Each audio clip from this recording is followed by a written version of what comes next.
Good morning, ladies and gentlemen. My name's James. I'm the candidate coach. It's great to have you join me this morning for part one of our two-part interview preparation workshops that we're running this week.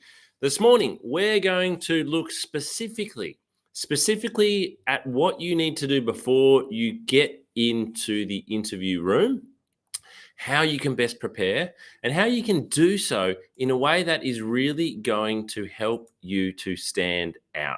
So pretty much look at everything from when you've been invited in for interview to then when you get into the interview room, and then what you actually need to do in the interview room to really stand out.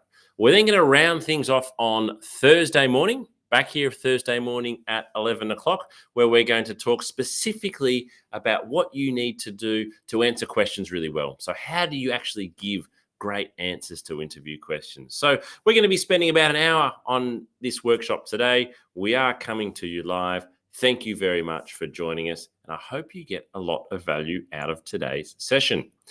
Okay, just to kick off with a couple of housekeeping things. Hopefully you can see my screen there. We are coming to you live today via YouTube, Facebook, LinkedIn, and all of our partner sites. So if you're watching it on any of those, it is great to have you with us today. But just a couple of housekeeping things. If I do drop off the line for any reason today, please stay on the line. Please don't leave. It does happen from time to time that I lose internet connection, but it shouldn't happen today. Ask questions in the comments box as we're going along. Take plenty of notes as you're watching today. If there's something that really stands out to you in the moment, it's really important to remember that in the moment, what is standing out to you. But you'll be able to watch a full replay of today's workshop on our YouTube channel. And if I do look like I'm glancing over to the right a little bit today, that's because that is where my presentation screen is. Now, a little bit about me. James, your presenter. Who am I and why am I presenting this workshop today? Well, I've been working in recruitment since 2005. So I've been in the recruitment industry for a very long time. And over that time, I've conducted well over 3,000 individual interviews.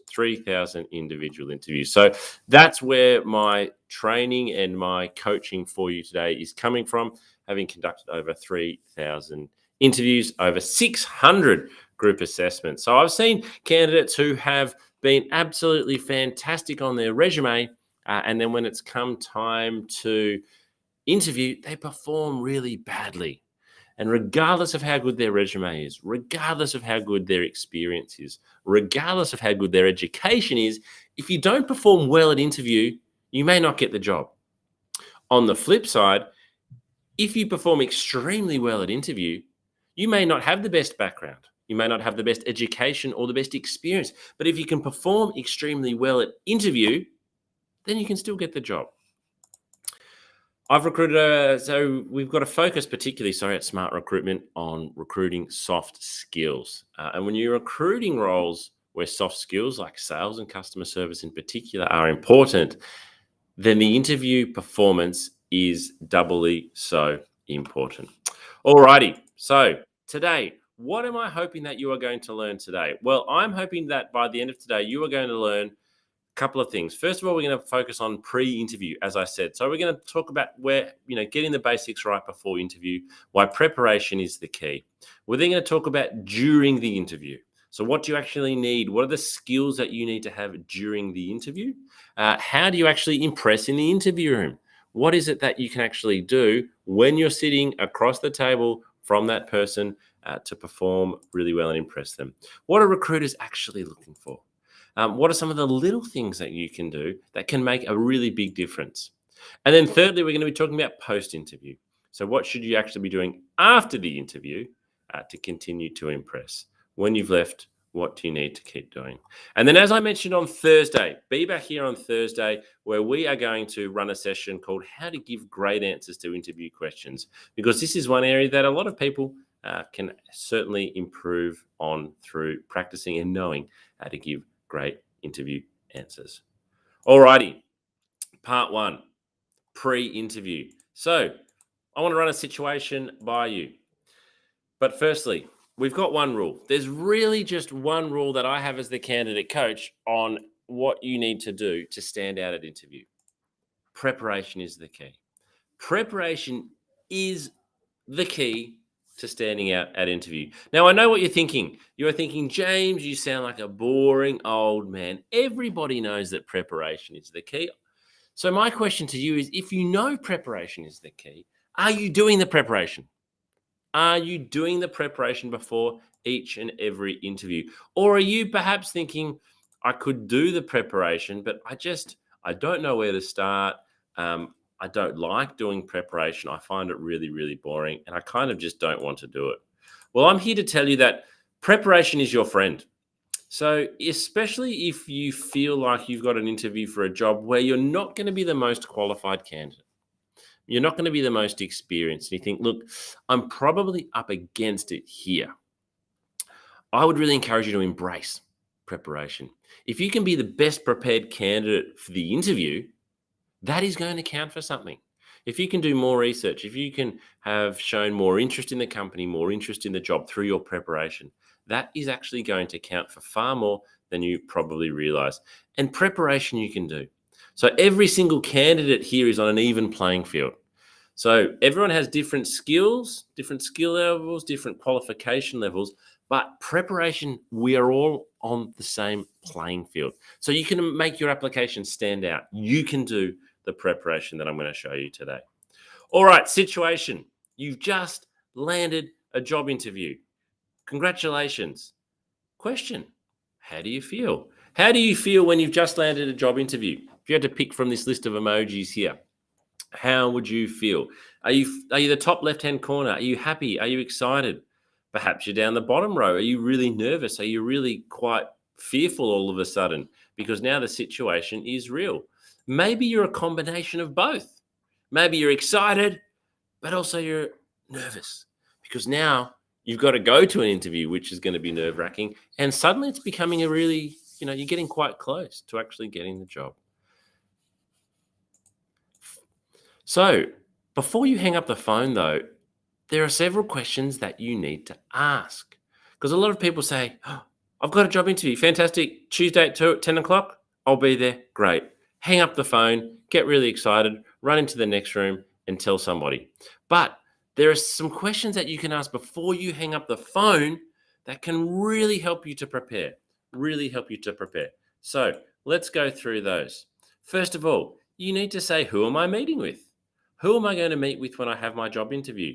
Because if you can ask who you're meeting with, you can perhaps look them up on LinkedIn, get an understanding of who they are and what they do. Are you meeting with the recruiter? Are you meeting with the HR manager? Are you meeting with the line manager? Are you meeting with the CEO? It's important that you know, because each of those people there, if you're meeting with one of those, will come at the interview in a different way. The CEO will ask you very different questions compared with the recruitment person. So if you know who you are meeting, you can prepare and you can expect different types of questions based on who you're meeting.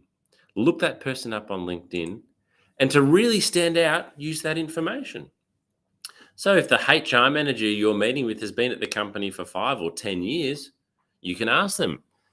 Say, frame it in a question. Hey, I looked at your LinkedIn profile. I see that you've been here for 7 years. Tell me why you like working here. If you ask a question like that, the HR manager will think, oh, this candidate has done some research into the company and into me. That's a really well-researched question. Question number 2, you need to ask, what should I expect? What should I expect when I'm at interview? This is a really broad question. It's open-ended. It can give you some great insight into what to expect at interview. The person might say, oh, well, look, you're meeting with the director of finance, and look, they don't like to ask many rapport building questions. They want to get straight into your technical skill. Or they might say, again, you're meeting with the finance manager. This first round interview, they just want to get to know you as a person. So it's a really broad question. I don't know what answer you're going to give here, but again, you're going to get an answer here that will allow you to go away and hopefully prepare. Is it a group interview? Is it an individual interview? You're going to learn more about what is going to happen. Thirdly, what type of questions will be asked? This is a good follow-up. Whatever the answer is here, you can go and practice. you can go and practice. And again, attend our webinar workshop on Thursday to learn more about how you can give great answers to interview questions. What attire should I wear? Attire has changed over the years for job interviews. Previously, I would always say a suit and tie for gentlemen and the equivalent for ladies.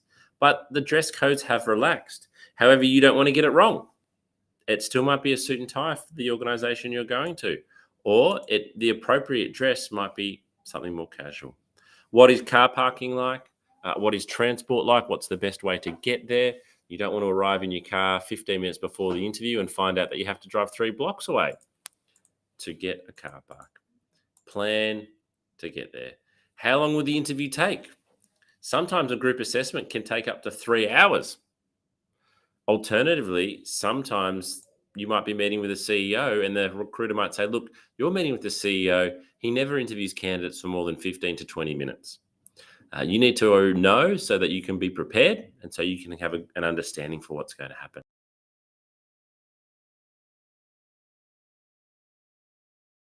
Correct pieces of information to interview. Sometimes you'll be told explicitly by the recruiter, but sometimes they'll forget. And if you don't bring along the correct information, it can reflect poorly on you, even if it's the recruiter's fault for not asking, telling you what to bring. So you need to ask. You need to get in the front foot here. And the most important question of all, this question is super, super important. If you only ask one question, this is the question that you need to ask. This is the magic question. What can I do to really impress at interview? What can I do to really impress at interview? Now, I can't tell you what the answer is going to be to this question. I can give you some examples, but imagine if you knew. Imagine if the recruiter goes, oh, if you really want to stand out at interview, what you should do is, maybe they'll tell you some research to do. Maybe they'll tell you some questions to ask. Maybe they'll give you some insight into the person that you're meeting. If you know the answer to this question, you are getting a huge head start on the other candidates. So what can I do to really impress at interview? You might not get an answer at all, but if you do get an answer, you've got a great insight and a great head start on the other candidates. So take a screenshot there. Take a screenshot of what you can see on your screen there. As I mentioned, you can watch this again on replay. But these questions we should be asking before we hang up the phone when we've been booked in for an interview. Alrighty, let's fast forward. Let's say we've got an interview tomorrow. We've got an interview tomorrow morning at 10 a.m. So it is the day before the interview. It's the day before the interview. What are the things that we need to make sure we need to do today? Well, here's a list. First of all, we need to check and confirm how we're going to get there. As I mentioned before, parking is really, really important. You want to arrive at interview, at the reception desk 10 minutes before, but you probably want to get to the location a little bit earlier. So how are we going to get there? What's parking like? What are the trains like? Are our clothes and our shoes all ready? You don't want to pull out your dress shirt the morning of the interview and discover it's dirty or it still needs ironing and the iron is broken. You want to have this organized the day before. We're going to do it today. Our interview's tomorrow. We want to print everything out in advance. Again, we don't want to wake up and find out we've got to print some of our certificates. Maybe you have to print some payroll information or some ID, and the printer's got no ink, or you can't get it working. We want to complete all of our assessments in advance, and we want to practice our interview questions. These are all the things we need to do the day before the interview for several reasons. Firstly, it means we're organized. It means we've got everything we need. Secondly, it means when you go to bed the night before the interview, you don't have to lie there and think about all the things you still need to do the morning of the interview. So get organized, do all these things the day before the interview. All right. Beep, beep, beep. The alarm's gone off. It's the morning of the interview. You wake up. First of all, you need to have breakfast. You must have breakfast on the day of your interview. Now, I know that you probably have butterflies in your stomach. You might not be feeling 100%. You're probably feeling a little bit nervous. Really important that you have breakfast because it impacts your blood sugar levels, helps you to concentrate, and means you'll perform much better. It also means you won't have bad breath or less likely to have bad breath. So have breakfast, shower, shave, you're fresh and clean, you're looking neat. Avoid smoking unless you have to. Prefer that you do have a cigarette rather than be really, really shaky. But again, be conscious of strong odors. Leave with plenty of time. Take a umbrella, take a mint with you, take tissues, just in case it's raining or just something happens.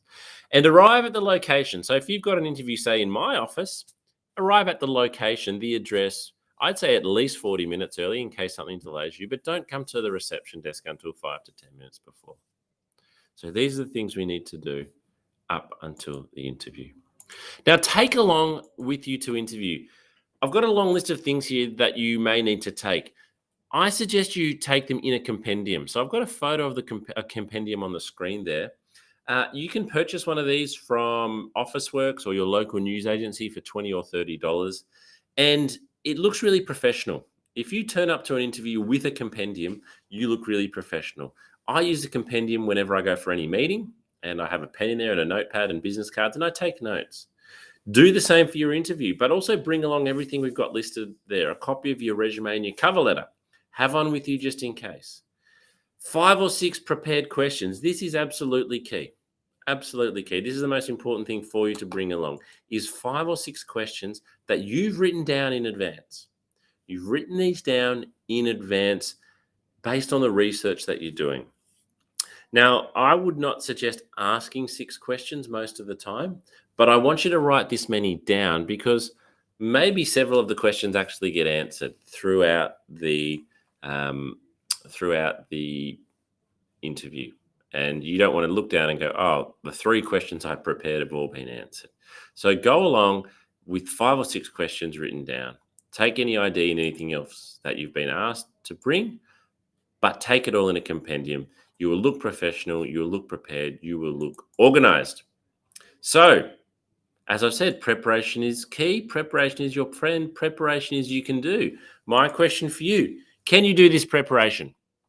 So everything that I've asked you so far, can you do? I'm certainly hoping that your answer so far is a resounding yes. Okay, we're moving into the interview room now. We're moving into the room during the interview. So the person's come out. We've looked them in the eye. We've given them a smile, firm handshake, looking in the eye with a smile. We've said, good morning. Thank you for seeing me today. You've sat down. You are now in the interview room. For a lot of people, this is a time of huge nerves, huge anxiety. There is, for many people, nothing more nerve-wracking than having a job interview. So I want to share a short video with you from an expert on how we can deal with nerves and anxiety at job interview.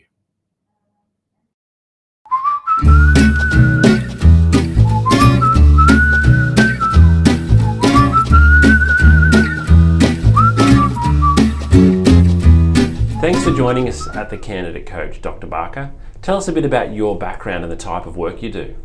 I am Dr. Sarah Barker. I'm a clinical psychologist. I've worked in workplace mental health with Black Dog Institute for the past 7 years.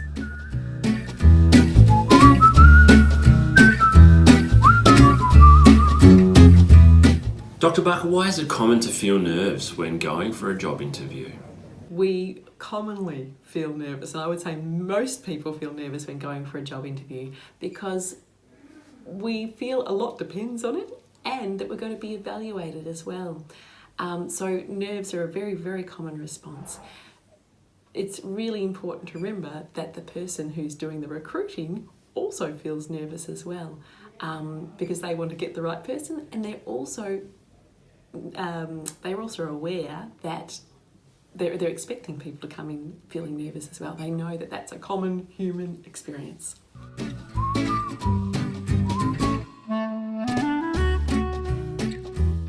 What can we do before the interview to help best prepare so that we're not overcome by feelings of nerves and anxiety?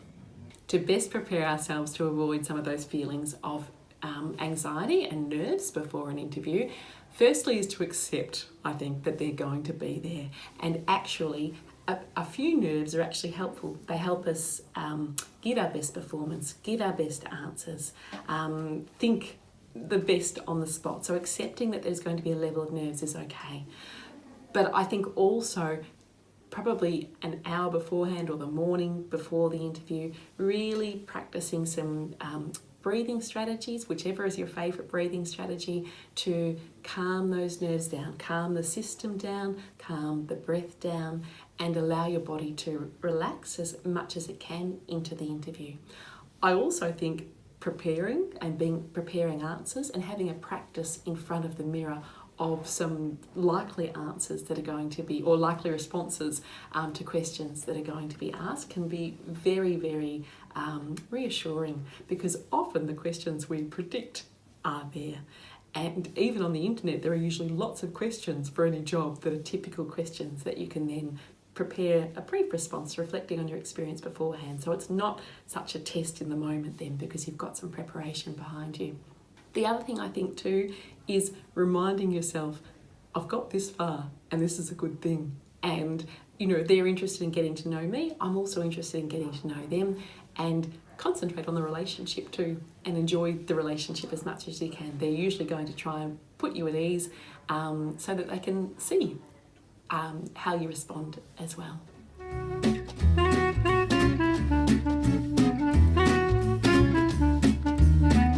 And what can we do during the interview if we feel a bout of nerves or anxiety coming on? It's very common for us to suddenly feel overwhelmed in the moment in an interview. If that happens, take some deep breaths. It's okay to buy some time. It's okay. And also, when we take deep breaths in an interview, it's only usually us that notice, okay? So taking some deep breaths can really be helpful. And even saying to the interviewer, could I just take a moment here just to pause and gather my thoughts? And then just breathe, okay? And then when you're ready, come back and say, I'm ready to continue on. And that's a fine way to manage nerves during an interview.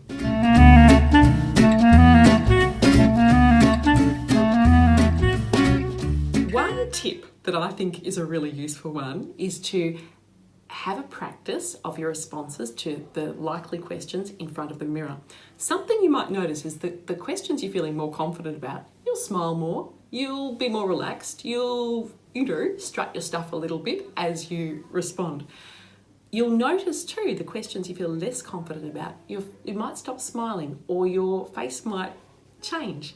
Those questions are the ones you need to practice a little bit more at, and remind yourself of your confidence with that, or prepare your answer so that you do feel more confident, because your face will actually tell you in the mirror, and that can be good preparation for the actual interview of knowing where to focus on in feeling more strong in your responses.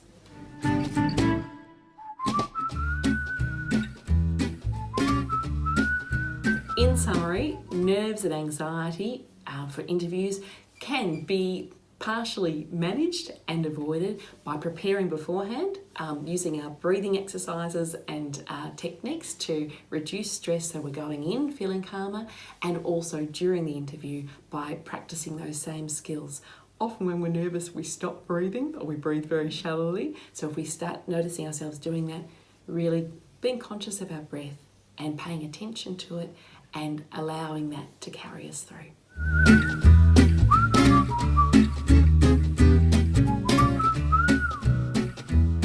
Thanks for watching today, and we hope this has helped you best prepare for your next job interview.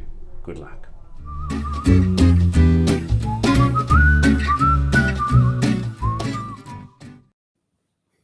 So great tips there from Dr. Barker on how you can deal with nerves and anxiety at your job interview. Alrighty, so as we said, we're in the interview room now. We're sitting across the table from the interviewer. So what's important at the moment? Well, I want to share this quote with you from Maya Angelou. And some of you might have heard this quote before because it's quite famous.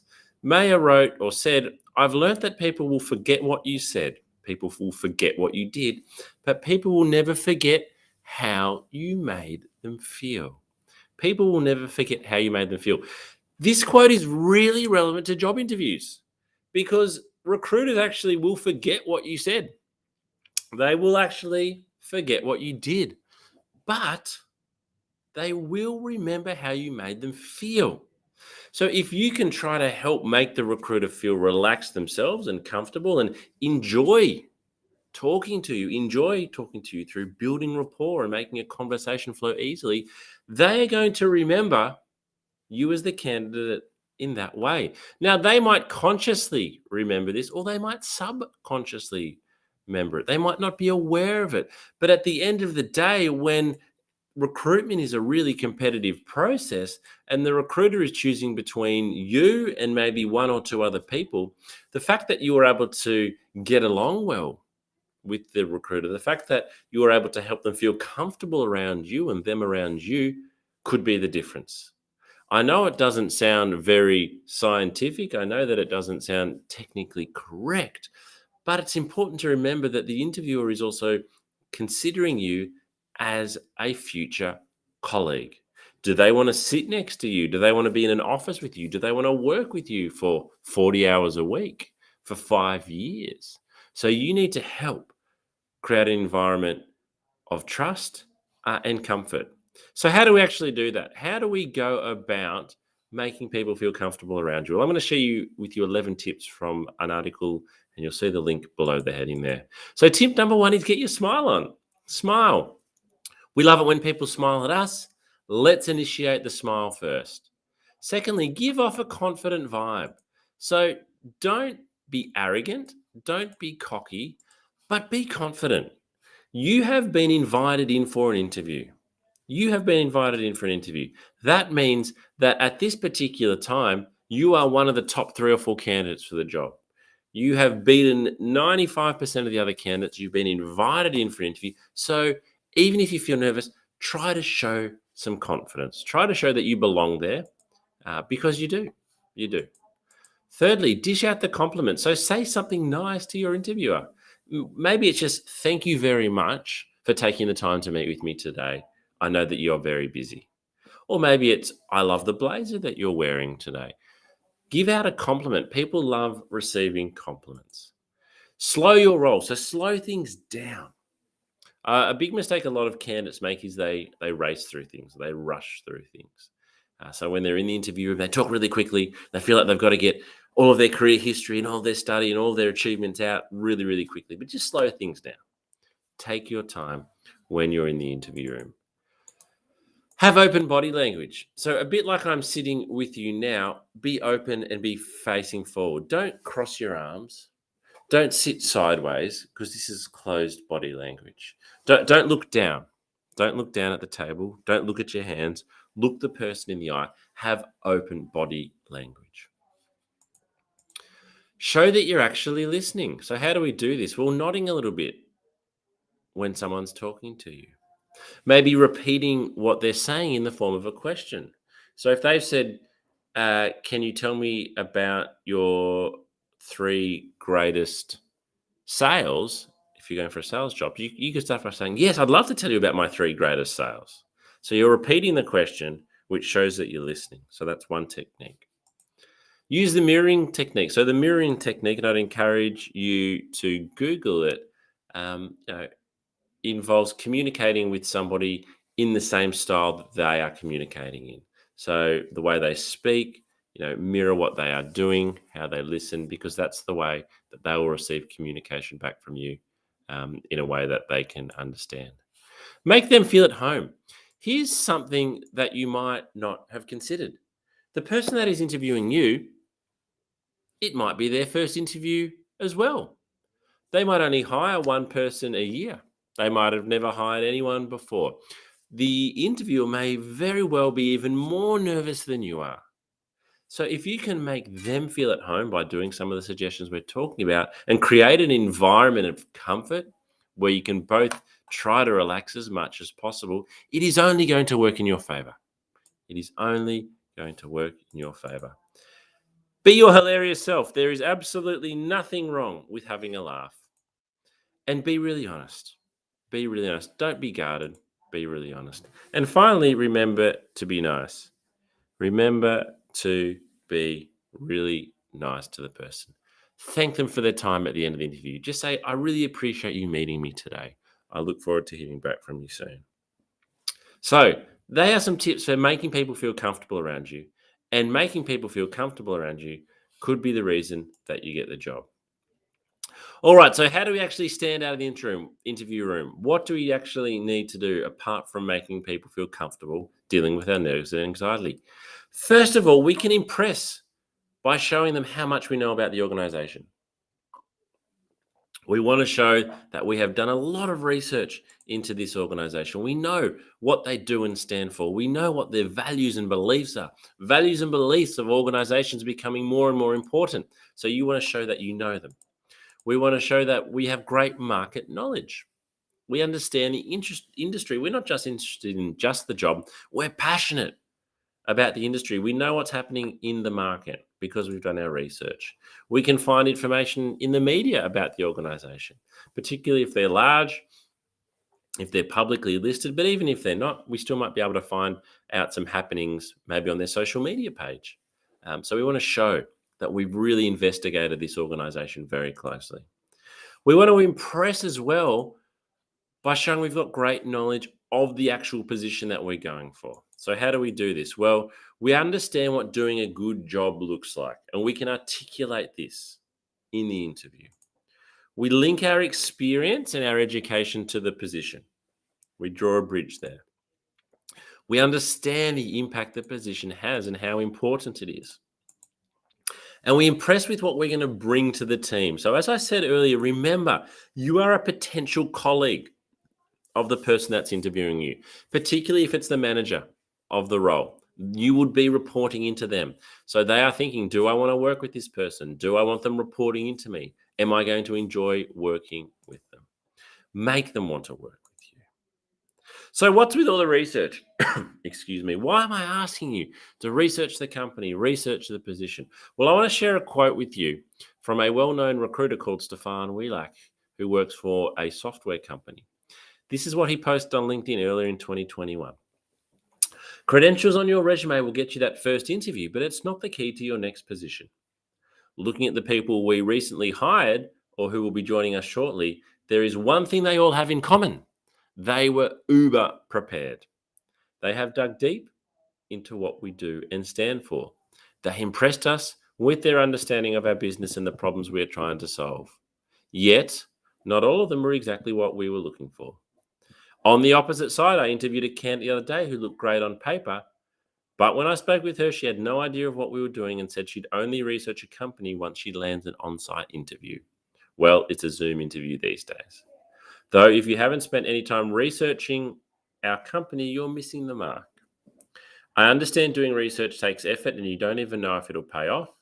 However, that's exactly what other applicants do to get the job, and they're the ones you compete with right from the beginning of your application. So if you don't do your research, I would say don't expect to get the job, because other candidates that you are competing with are doing a huge amount of research. And a candidate who answers questions confidently will give the interviewer a sense that they are a top performer. All right. Video interviews. Let's talk about video interviews for a moment, because for many of you recently, you have been attending video interviews due to COVID, but video interviewing is here to stay. It might not be for all the interviews that you go for, but many organizations are running video interview processes and will be for the foreseeable future.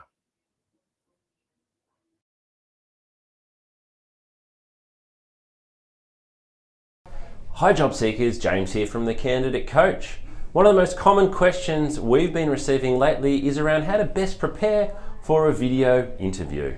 Due to the circumstances over the last 12 to 18 months, video interviews have become the most common way of meeting a candidate, replacing the in-person, face-to-face interview.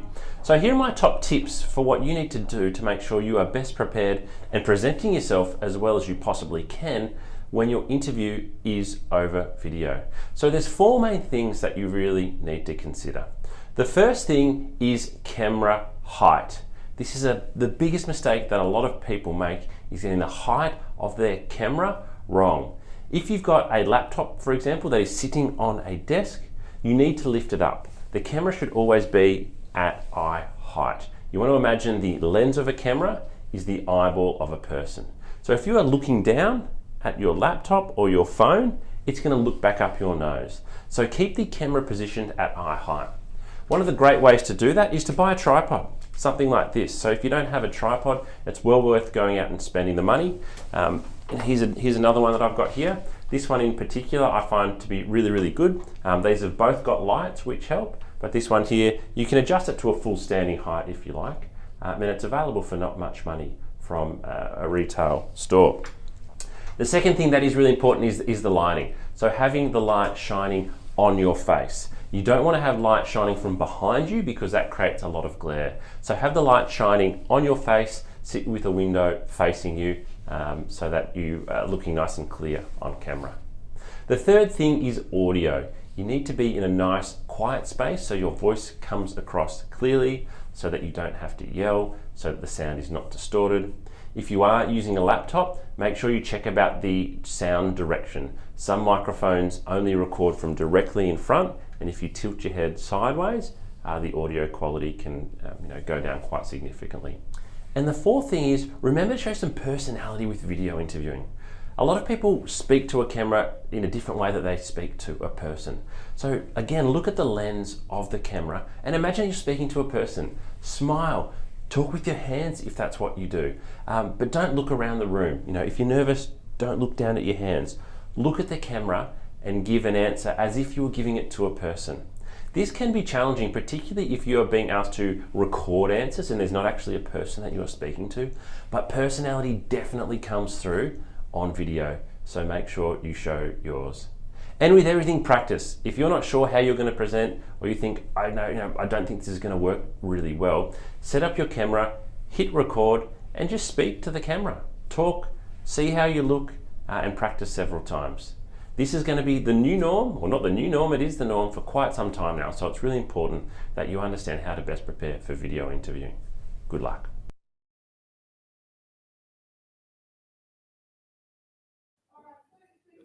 Alrighty, so let's move out of the room now. The interview's done. We've put our best foot forward. As I mentioned, be here on Thursday and we will be running a workshop on how you can give great answers to interview questions. But we've left the interview now. A lot of candidates make the mistake that they think their opportunity to impress is finished.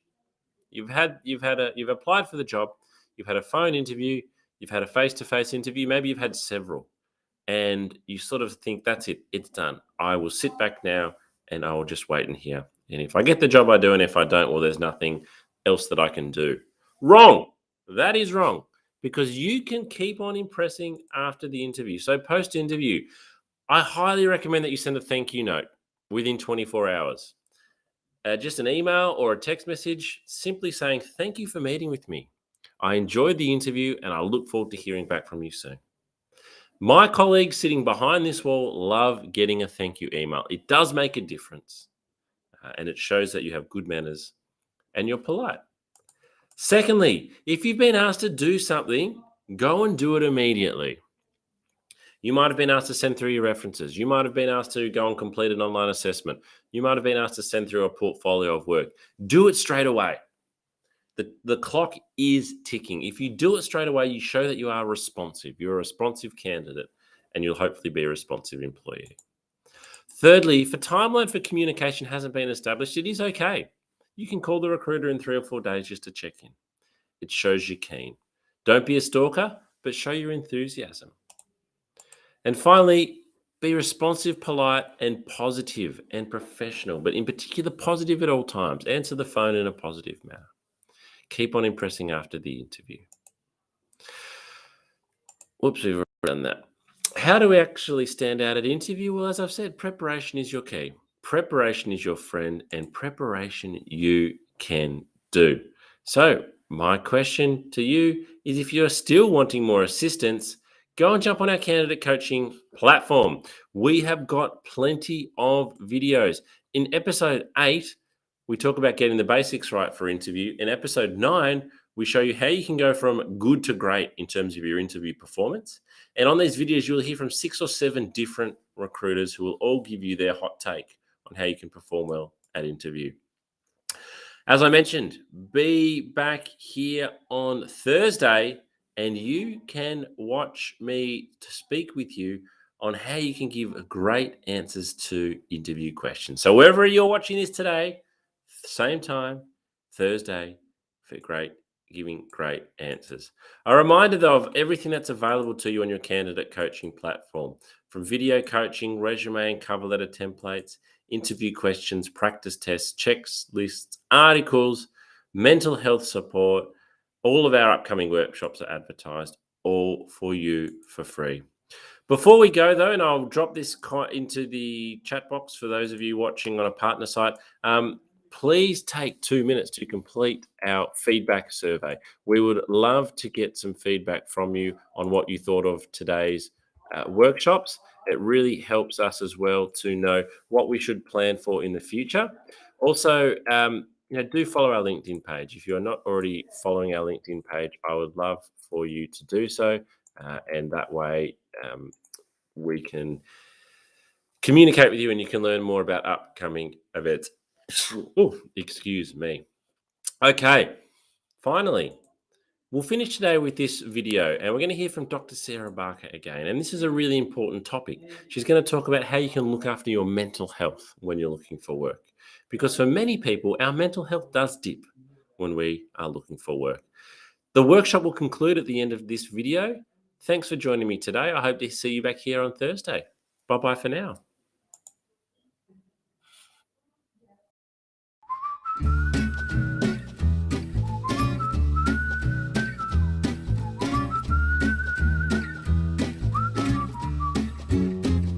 If you're not feeling terrific at the moment and you feel like your mental well-being has taken a little bit of a dip, please remember this is not going to last forever. There's lots you can do to manage your mental health and get back on top of it.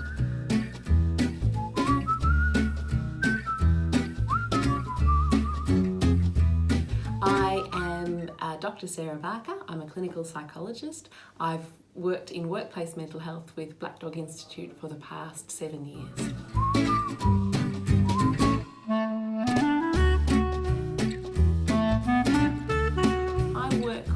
A lot of adults and young people, mainly with anxiety, depression, trauma as well, a range of issues, and many who are looking for work and undergoing that process of trying to find employment.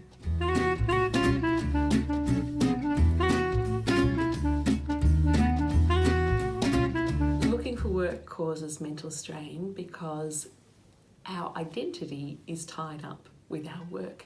Work gives us meaning, it gives us purpose, it gives us company and connection. So it's stressful for lots of reasons looking for work, and it can take a toll on our mental health.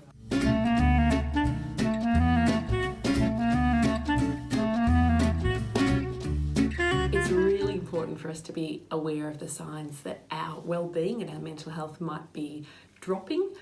Probably the biggest sign is changes in behaviour. So that might be changes in the way we're thinking or talking to ourselves. We might be saying things like, who would employ me? I'll never get a job. We might be really down on ourselves and really hard and critical on ourselves when normally we're not so hard and critical.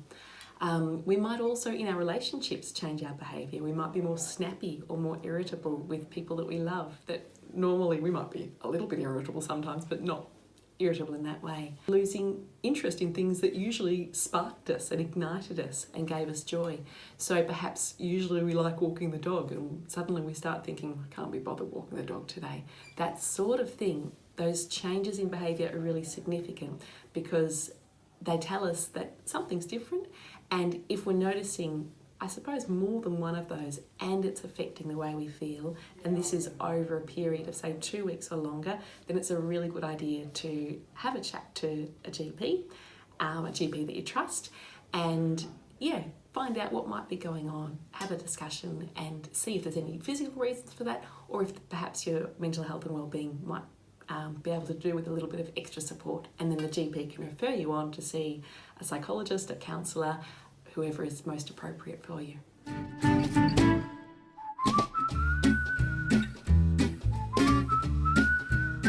There are are so many great things you can do to look after your mental health when you're looking for work, and it's really important that you do. My very top tip would be really talking kindly to yourself and being compassionate with yourself.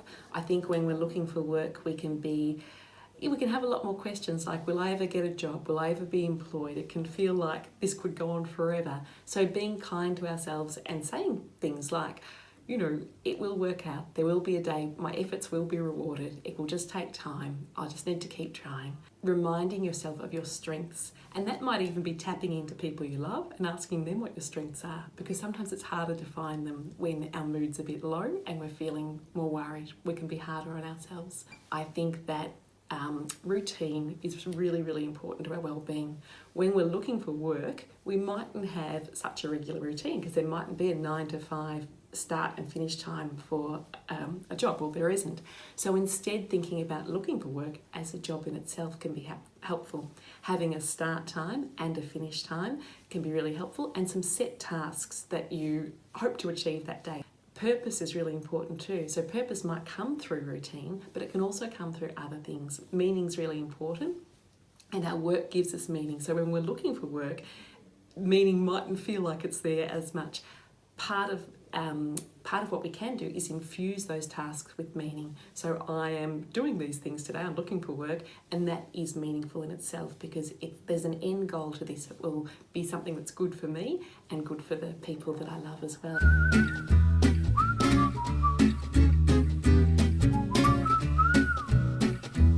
Some excellent resources for looking after well-being when looking for work are the Headgear app. The Headgear app is free, it's evidence-based, it's developed by Black Dog Institute, and it is fun to use. It uses mindfulness, so a technique to really help us relax and reduce physiological arousal, which can often occur when we're feeling anxious. It's got a 30-day challenge, which is just short, bite-sized little challenges to extend your well-being and grow your well-being, and that can be really extra important when we're looking for work. There are also some really terrific resources available through the Black Dog Institute. One of them is a beautiful self-care plan that encourages you to think about your top coping tips, the things that personally work best for you, that are positive coping strategies. Another really good resource is through Beyond Blue, and they've got some excellent resources to look after mental health while looking for work, and also when people are recently out of work as well.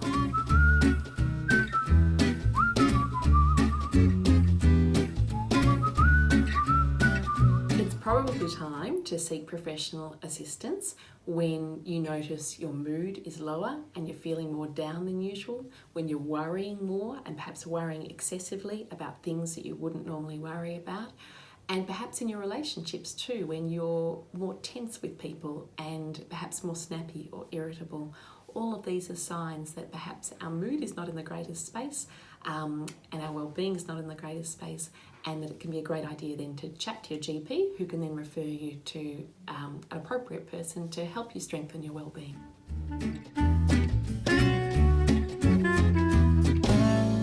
It's very common for people to have a dip, but please know that that's not going to last forever, and that there's lots you can do through looking after yourself, but also through getting access to professional support that can really give you a boost again and get you back feeling good as you're looking for work.